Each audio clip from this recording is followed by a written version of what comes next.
But listen, the one thing about holidays and the Torah in general is that if you're already going to do them, you should do them with emunah, because if you don't do them with emunah, you're only going to suffer. You're going to suffer that everything's expensive. You're going to suffer that everything is long. You're going to suffer that you're not working. You suffer that you're not watching TV. You're going to suffer with a lot of different excuses of why the Yetzer Hara is going to convince you to suffer. So if you're already going to believe that Hashem Yitbarach is the same Hashem Yitbarach in the Torah, you should have no problem with money, because you know that in the Gemara, Masechet Rosh Hashanah, and also Masechet Beitzah, in both places it says that Hashem decides what Parnasai is going to give you on Rosh Hashanah, from Rosh Hashanah to Rosh Hashanah, but that money that He decides to give you does not include the money He's going to pay you back for whatever you spend on Shabbat, holidays, and mitzvot. Which means, if let's say Hashem decided to give you $100,000 this year, and you decide I'm going to spend, let's say, $52,000 on my Shabbat. Every week I'm going to have the Shabbat of the Year award. 52 Shabbatot a year. I'm going to spend $1,000 on Shabbat. $1,000 on Shabbat. That's not included in the 100,000. Hashem now has to give you 152,000. You buy one suit for Shabbat, yeah, but if you buy a new suit every week, it's, if you have the emunah. If you're really buying it for Shabbat, yes. But if you're buying it because you want to look good for your friends, if you're buying it for Shabbat, sure. Anything you buy for Shabbat. But in essence, again, it has to be used on Shabbat. Not only on Shabbat. You're allowed to use the rest of the week, but it has to be used on Shabbat. So, very, very important to spend money on Shabbat if you believe. But again, it's all based on you believe. Like somebody came to Rabbi Yisrael from Salant. I said to him, Kvod Harav, I just heard your lecture. You talked about Shabbat. You talked about Chagim. You talked about Hashem is guaranteed to give you the money back, and you have emunah. Now let me ask you a question, Kvod Harav. If I believe 100% that Hashem is going to pay my bills, is He going to pay my bills? Rabbi Yisrael from Salant says yes. It was really 100%. You sure? I'm willing to bet on it. He goes, okay. The guy comes home, takes his tools, throws them in the closet, goes on his couch, and starts resting. His wife says, honey, what are you doing? Go to work. It's already 8 o'clock. No, not going to work. Rabbi said, Hashem's going to pay. What Hashem's going to pay? Tuition is due. This is due. That's due. He goes, no, Hashem's going to pay. Okay. A week passes by. Hashem didn't pay. Wife says, no. Says, Hashem's going to pay. Until He pays, use the savings. We have savings. We have at least a couple of months worth of savings. Another week, a month, 2 months. We're almost running out of money. Hashem hasn't paid yet. We're a week before we're running out of money. The wife is very, very nervous. And the husband too. He runs to Rabbi Yisrael from Salant.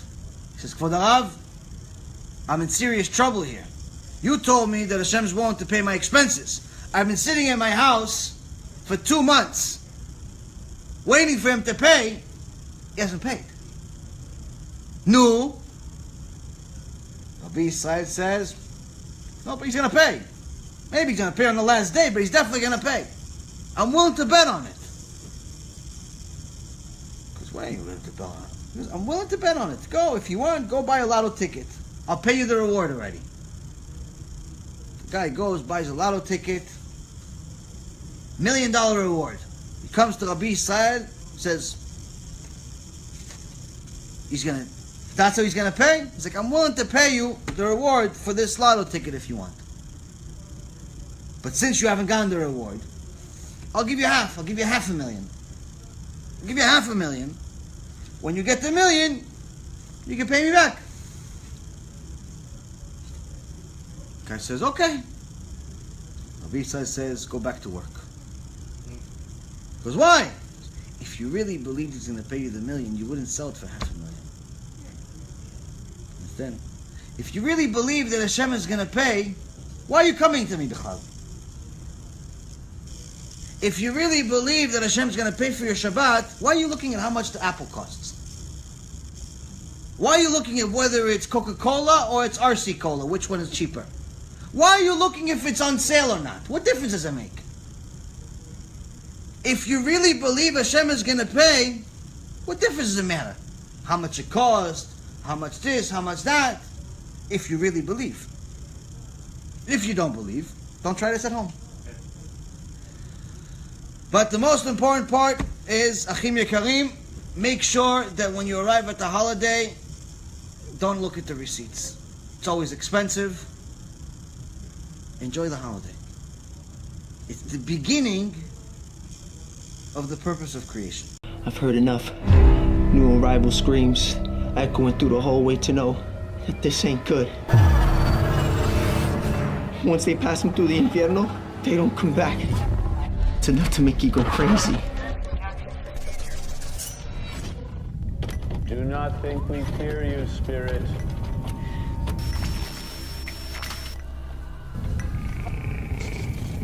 We know your power is born of evil. This is your last night in the land of the living. You understand me, malevolent demon?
There was a rich family that lived here called the Hetheringtons, and unfortunately, their daughter passed away of a heart attack inside the house. Basically, they were so devastated that they reached out to people claiming to be psychic mediums. They actually weren't psychic mediums. They opened up a total of 11 portals inside this house and invited spirits and entities from all different kinds of dimensions.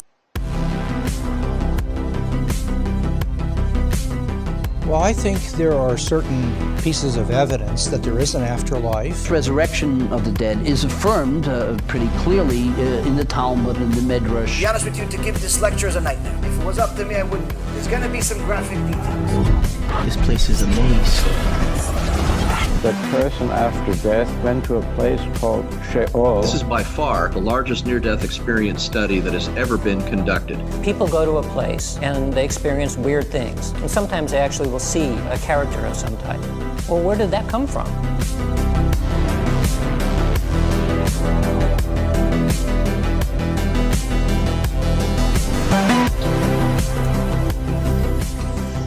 I don't know why that one chain is swinging back there.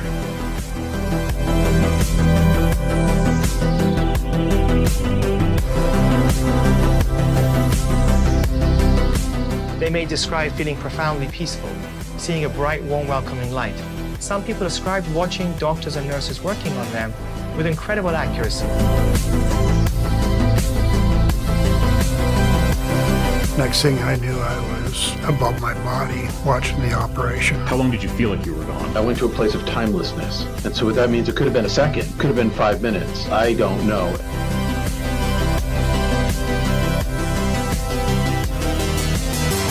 Can you imagine waking up from your sleep and not being able to move? As I'm lying there, I realized that there's an evil presence next to me. Do you believe that angels, demons exist?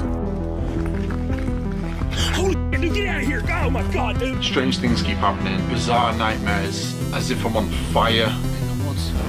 Whoa! What the hell is this? Man, I've got bad chest pain. Satan's Hollow is what it's called, the portal to hell. Some people calling it an eye of fire, while others said it looked like the portal to hell opening up. And the next thing I know, I was outside of my body, looking at my body.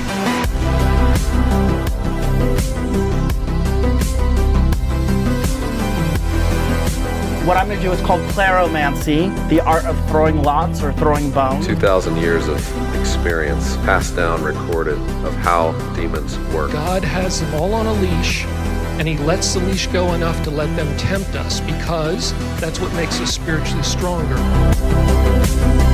I'm trying to be as graphic as possible so you understand what we're talking about. It's your ticket to reality. It's your ticket to freedom. It's your ticket to immortality. Is there an afterlife? Is there a It's God? the type of information that can keep you away from the Yetzirah. What happens to us after we die?